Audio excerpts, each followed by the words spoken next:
This last month has seen social and economic disruption unlike anything we've ever experienced before. Seems like more than a month, doesn't it? And now we have at least another month of physical distancing, isolation, and economic shutdown ahead of us. Hello, I'm Representative Roger Goodman, coming to you from my home here in Kirkland, the original epicenter of the coronavirus epidemic in the United States. I hope you and your friends and family are staying safe and healthy. It's spring break, and my kids and I are going to California so that my high school daughter could take a look at college campuses, and we were going to go to Disneyland. But of course, it's all been canceled, and we're here sequestered at home.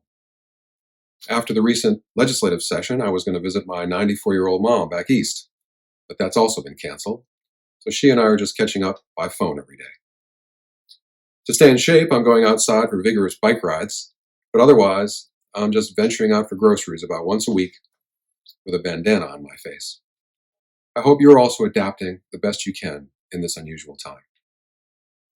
This COVID-19 virus has been transmitting in our community and our nation for weeks before we suffered any casualties. Now, here in Washington state, there are more than 8,000 confirmed cases, and more than 350 people have died. But there are many, many more people who have it than are indicated by the confirmed cases. We've only tested less than 2% of the state's population, first responders, healthcare workers, and those with symptoms. And many who contract the virus are asymptomatic or suffer only mild cases. So it's impossible to know for sure how many people currently have it. A report just out from Iceland suggests that perhaps 50% of people with the virus show no symptoms.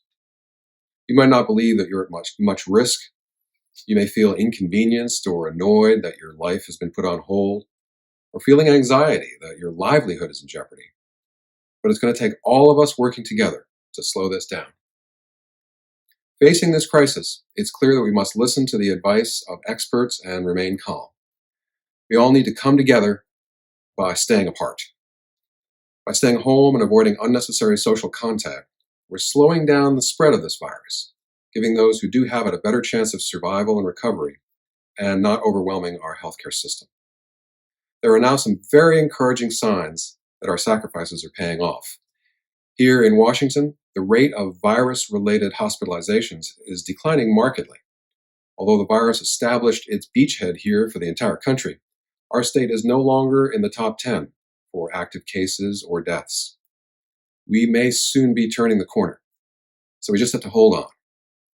The latest projection is that the peak of the virus in this state will happen soon, around April 11th.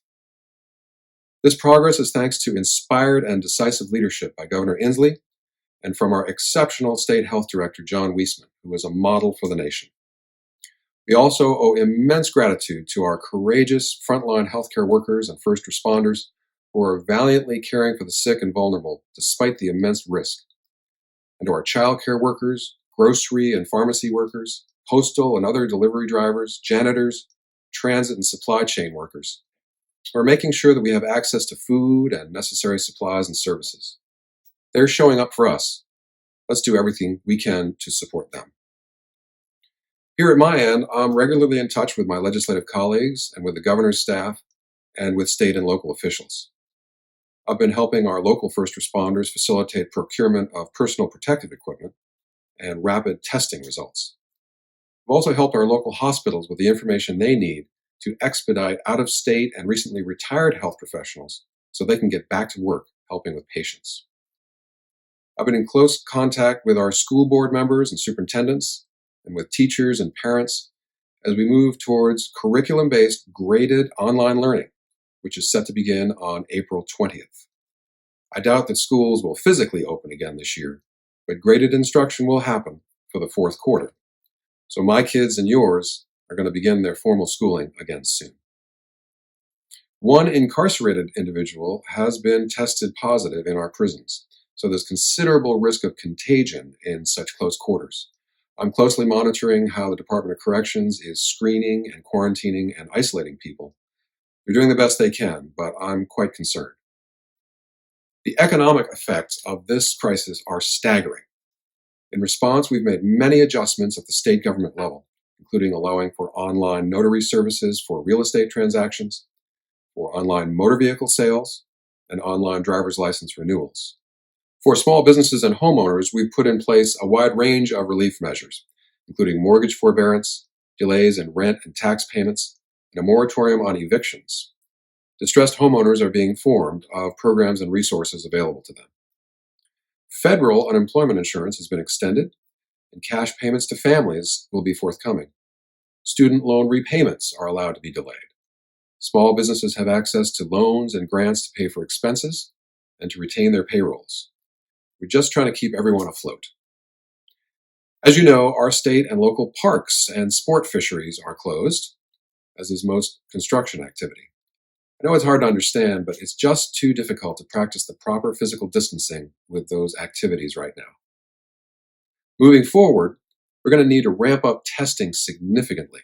We're doing better in our state than practically everywhere else, but we still have a long way to go. The Gates Foundation has put billions of dollars into making same-day tests available and experimenting with different treatments and working intensively on a vaccine. In the meanwhile, the mitigation measures of physical distancing must continue. On the downward side of the curve, we will begin to loosen restrictions, but it'll have to be in a very careful, calibrated fashion. I'm sorry, but I doubt that we'll see 70,000 fans together cheering the Seahawks this September. In this time of great adversity and great uncertainty, if we listen to the advice of public health officials and practice physical distancing, we can keep everyone safer and get through this okay. We are resilient, and I believe we'll emerge from this healthier and stronger. We have a sense that life will not be the same after this. On a grand scale, I hope that previously untapped compassion and mercy will open the door for a more equitable and just world after this. Thanks for listening. I wish you and your loved ones the best. Please stay safe and healthy.